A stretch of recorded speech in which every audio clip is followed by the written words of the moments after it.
The sixth reason that you might not be making $100,000 a year as a gym owner is that your expenses are just too high. And these are your recurring expenses, your commitments every month. So this could be your loan payment for your equipment. It could be the rent on your space. It could be the property taxes that you're paying. It could be the insurance. And while people do have a sense that this is too high, because who loves paying their landlord or their insurance bill, they tend to focus too much on cutting instead of auditing and improving. So let's take a look at how much of your revenue your monthly expenses take every month. The industry average across 6,500 microgyms was just over 45%. That's really high. Your target should be closer to 25 to 20%. There's a couple of ways that you can reduce that percentage so that you can control where your money goes better. So here's how you resolve it. You do what we call the 5 audits. So before we get into what an audit is, I just want to tell you, you cannot cut your way to growth. Instead, what you need to be doing is looking at each expense that you have as an investment and asking yourself, how can I get a better return on this investment? So for example, you can improve your systems.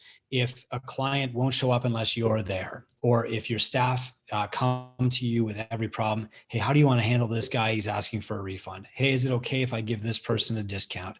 Hey, Billy didn't show up for his 12 o'clock class. Can you take it? Hey, I got to take my kid, blah, blah. If your clients or your staff are coming to you with every problem, if your clients are coming to you with every question, then you do not have an efficient business. And the first bad investment that you're making is a time investment. You need to replace yourself with structure, with policies, and with systems. And that's what this is. This is your staff playbook. So this is the hit by the bus test passed. If you're hit by a bus, could somebody come into your business the next day who had a little working knowledge of what went on there, open up a binder and say, here's exactly how Chris would run this business? Okay. That's really, really important. You need to replace yourself, and a written document is the foundation of that.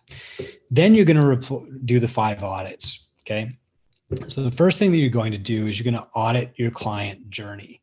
What does that have to do with your expenses? Well, if you've committed to a massive space and you're not filling it, it's probably because you're losing clients. It's not because of your marketing, but we are going to audit that too. Second is your operations. Are you as efficient as you could be? Are you running 4 different software, platforms at once to do the job that maybe one could do and wasting $900 per month? Are you actually making money on your nutrition program, or are you just paying for nutrition certs? Are you actually using all the barbells, the 30 barbells that you have and the 50 rowers, or should you be selling off some of that equipment because you don't need it? And finally, the big one is, are you effectively using your space? Is every part, every square foot that you're paying for every month generating you revenue somehow? And I don't mean like having an athlete lounge. Okay. That's a cost.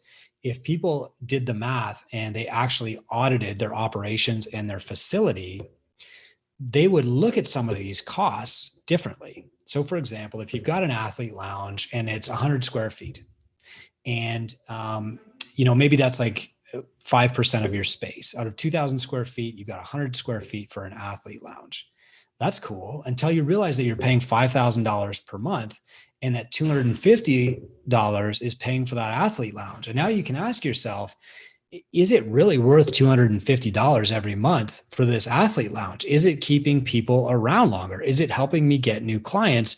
Or is this an investment that I would be better off making somewhere else? If you took that $250 and you put that into marketing or coach development or cleaning up your bathrooms, would you get a better return on that? And so the facility audit is really, how effectively am I using my biggest investment, my space and equipment? Then you're going to do marketing and advertising audit. A reason that a lot of people spend too much money on Facebook ads and they get frustrated and they give up is because they don't actually audit their entire process. They look at what they're spending and they say, well, I'm not getting new clients, so what do I do? It doesn't work. I'm giving up. Instead, what they should be saying is like, are the Facebook ads generating me leads?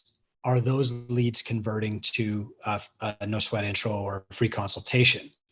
Are the free consultations turning into clients? And you break the process down that way. Facebook, in most cases, does its job. It gets leads to your website. But websites generally don't always do their job. We recommend Gym Lead Machine because it's really great at conversions. And so when somebody gets from Facebook to your website, they're likely to book a call. And that's what a website's job is. When they get into the free call or the free consultation with you, are they likely to sign up? If they're not, if that percentage is below 60, then that's what you need to focus on. And so this audit will reveal that. Okay. And then finally, you need to do a sales audit, and you need to ask yourself, like, if I'm paying this much time and money to acquire a client, is the thing that I'm selling of high value enough, number one, to get them the results that they want, number two, to keep them long enough, and number three, to give me a good return on the investment that I'm making in my sales process. So when we're figuring out expenses, it's not just a matter of like looking at your Visa bill and saying, what can I cut? It's really a matter of breaking down all the things that you're paying for and asking yourself, how can I get a better return on this investment?